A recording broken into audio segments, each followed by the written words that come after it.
All right. So keep in mind that, I'm going to try to fly through this. I'm trying to keep this presentation down to 5 to 10 minutes at max, so we can kind of just get general overviews and get some live examples. So this is the topics that we're going to go over. So the first one, it's, why asking for reviews are important. So in this, I just kind of found like different stats to kind of put it into perspective. And I think number 2 is a really good one to look at. 92% of B2B buyers are more likely to purchase after reading a trusted review. So you want to really take that in consideration. If you have a product, if you have a service, and you don't have reviews, and someone else, your competitor, has the same exact product, same exact service, same amount of clients, same price point, same everything, and they just have more reviews than you do, then by default, they're more inclined to make that purchase with that person. Because again, your viewpoints are okay, but the viewpoints of clients and customers way more than your viewpoint directly. So that's something that you want to kind of take in consideration. In addition to it, you want to look at reviews not necessarily as just reviews. Reviews are sales tools.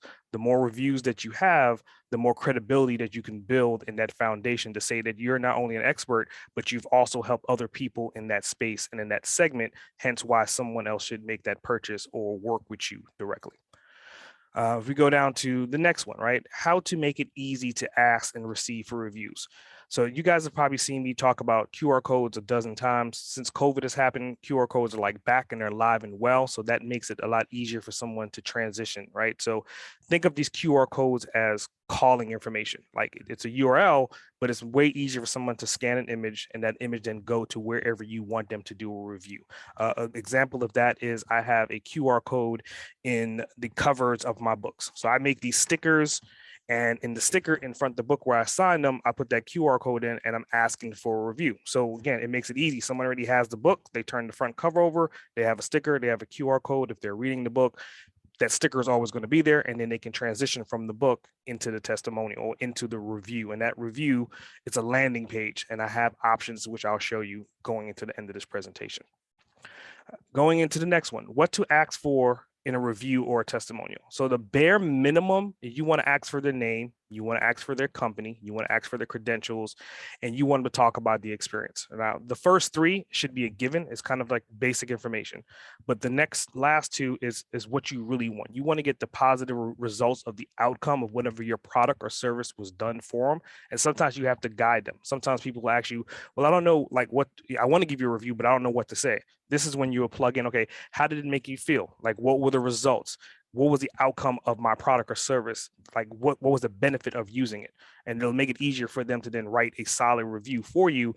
And you want to talk about the experience. Again, you're having a customer, and the customer is going through this customer journey. So in that journey, in any segment, any highlight that pops up in their mind, that's what you want them to talk to, and then deliver that testimonial directly to you.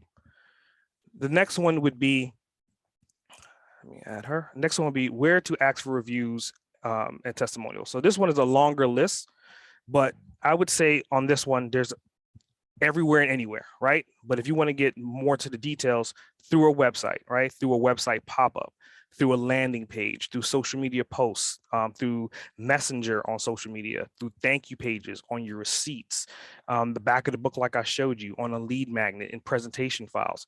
And so I could show you a couple of examples that I've used to capture testimonials, capture reviews. So this is the sticker that's in the back of the book, right? In addition to that, this is a presentation that I've done where I was talking about webinars and talking about startups. And at the end of that, I had a QR code. So anyone that's watching that presentation can then scan that and then go to the page. Then I have a landing page. Now, I don't want anyone to be intimidated by the complexity of this landing page. It can be something as simple as a Google form. I'm just showing you the different pieces so you could understand the range of how to ask for reviews and what you can do to get reviews. So on this page, I have a video of myself. It's an introductory video. I'm telling them what I'm asking for. I'm telling them why they're on that page. And then I'm giving them 2 options, whether they want to do a video review or whether they want to do a written review. In addition to that, then I also have additional reviews on that page, because that's the part of it. It's more like a herd mentality. If they can see content from other people and kind of get a point of reference and say, you know, that resonates with me, then they're more inclined to give you a review as well.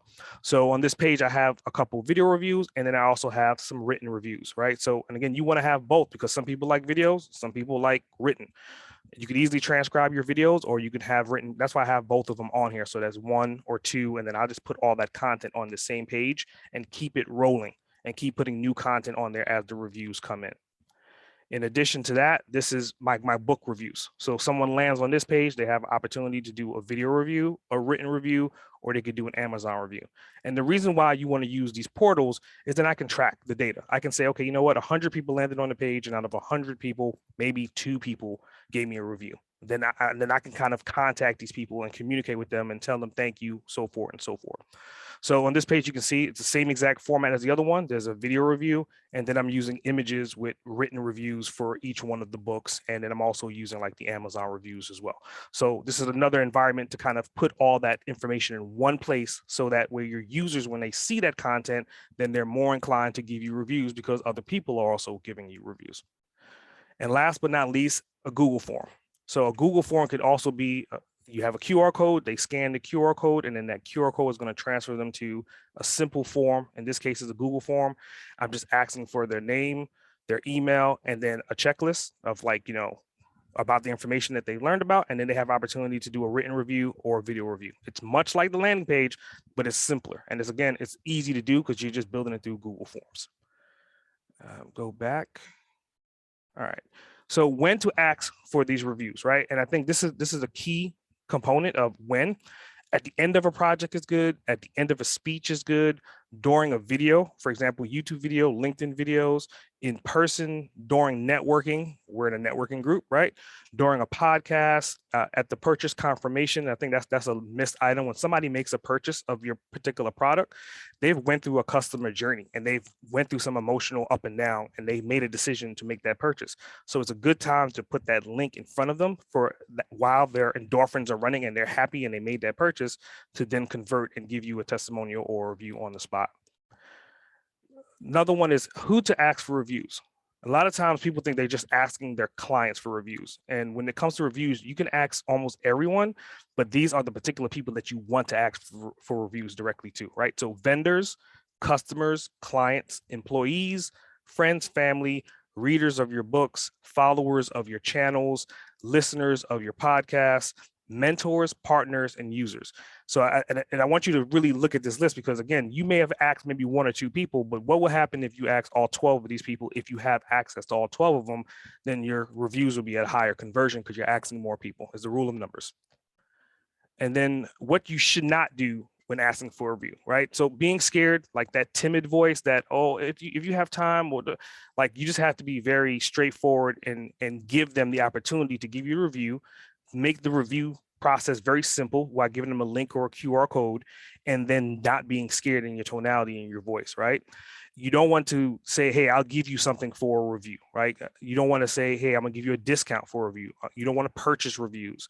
You want to just have the reviews be as natural and organic as possible, because they're going to be way more believable, because the person that's writing it actually believes what they're saying versus you're paying them to say whatever you tell them to say.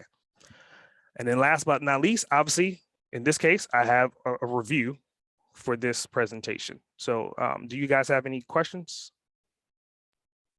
I do. Go for it. I have 2 questions. One is, as far as clients are concerned, I was considering like sending an email to everyone I've worked with over the last several years and asking them like to review me either on my Google My Business page that Mark helped me set up, a LinkedIn testimonial, like recommendation, or there's another thing on LinkedIn where I can request them to review my services. Do you feel like that's a technique that works? And then my second question is, if somebody does one of those reviews, am I able to take that copy and put it on my website? Like, does that technically belong to me and I can use it, whether I need to ask their permission to put it on my website? Yep. So to your first question, again, you're the LinkedIn specialist, so that's your medium. So I would say definitely that's a system that's in place, and that's why I just kind of did like the general top reviews. I would consider that a website or a social media platform. So if you have a system that's in place to ask someone for a review and they're giving you reviews, then I would just feed into that. Keep everyone on LinkedIn, and that way you have an abundance of LinkedIn reviews to your second question, once those reviews come in, well, those reviews are technically your reviews. It's much like Amazon, right? Amazon, if you get reviews as a seller on Amazon, there's plugins that allow you to suck that Amazon review and put it on your website. Okay. Again, there's no reason for you to, I mean, you could ask, you can put it in the fine print, you can put all the details, but again, you don't own LinkedIn, right? So once someone gives you a review, it is technically your review to use to do whatever you want for marketing wise. Okay, but it is like, it wouldn't be weird to send an email, like, just thanking them for being a client and requesting them to please. It comes down to timing. So I would say that's on time. Like for me, what I do, like I'm working on right now for one of my systems for podcasts. So after I interview someone on a podcast, that would be the ideal time for me to send them an actual email to request them to then do a review. If you haven't worked with that client in 6 months, that memory of whatever you worked on is kind of slim and far in between. So what you need to do is do buffer in between. You need to have a conversation with them, a virtual coffee, touch bases with them, see where they are, and then slide in that question to say, hey, when we worked on that project 6 months ago, blah, blah, blah, blah, blah. Do you mind giving me a review for it? Okay. Refresh their memory first. Yeah. All right, cool. Thank you. I have a question. Yeah, go for it. What about the platforms that, allow you to have someone fill it out and then it goes to your different platforms? What do you think about those? I mean, as long as it's relative, right? So if you're doing a book and if it's posting it on book platforms, then it makes sense, right? You just have to make sure that the delivery is going to the right platforms for the right people, right? You don't want to just blast. That's why I have mine segmented. Like my books are my books, my academy is my academy. There is some overlap, but people that love books tend to love books, and people that tend to are in the academy, they may love books, but they're more there for the information. So I keep those referrals separate. I keep those testimonials independent of each other. Okay, here's another one. I get the asking of referrals all the time for everything I do. And I don't mind giving them to, I don't want to give them everywhere, but what I do not like is being hounded. So what are you talking about? What's the rule of thumb for just a gentle reminder? Because if you if you keep hounding me, then I'm surely not going to give you a review. Yeah. So what I've done is just, I just make that the opportunity to give me a review very easy. So if you purchase the book, then it's there. If you go to my website, then it's there. So I put it every single place possible. So no matter, I'm not necessarily asking for it, I'm not hounding them for it, but they'll see it no matter where they go, it'll pop up in front of them. So I would say you probably want to send one email or one point of contact to ask for the review. And then, status quo will be follow up within 7 days.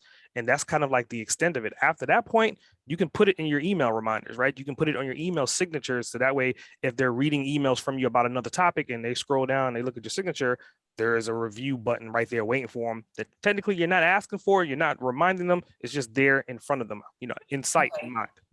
That's a great idea. Because I get bombarded all the time and that's just a turnoff. So I was wondering how that would play. Here comes Jen. SA. So thank you for that question, Kim. And also I'd like to give you a review, but I need to know where you want it. That's important to me with leaving reviews. Do you want it on Facebook reviews? And please, when people get a review, don't put it on the wall. Put it in their reviews on their business page. Then that's something that's happened to me because it gets lost if it goes on the wall. But if you tell me where to review, that helps me tremendously. Do you want it on Google Business? Do you want it on Facebook, or you want it there and then you can copy that on your website? My question for you, SA, is have you used Video Ask? That's one that I am playing with right now, that you send out. It's a free account. You get 1 minute video, but you can give them prompts. How did working with me make you feel? Blah, and then it shows up and then they do their video. If you know of an app that you like better than that, I'd love to know. So the app that I'm using, I think it's called Ziggeo. And what I've done is understanding landing pages, I'll put a video, explainer video, right? And that video is a universal video saying, hey, you're important. This is why I'm asking for your review.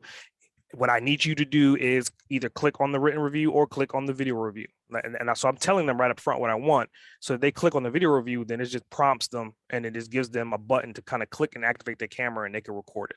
So that's how I'm the one that I did for you was on that video. Yes. Okay, perfect. Perfect. Thank you so much. No problem. Any last questions? Cool.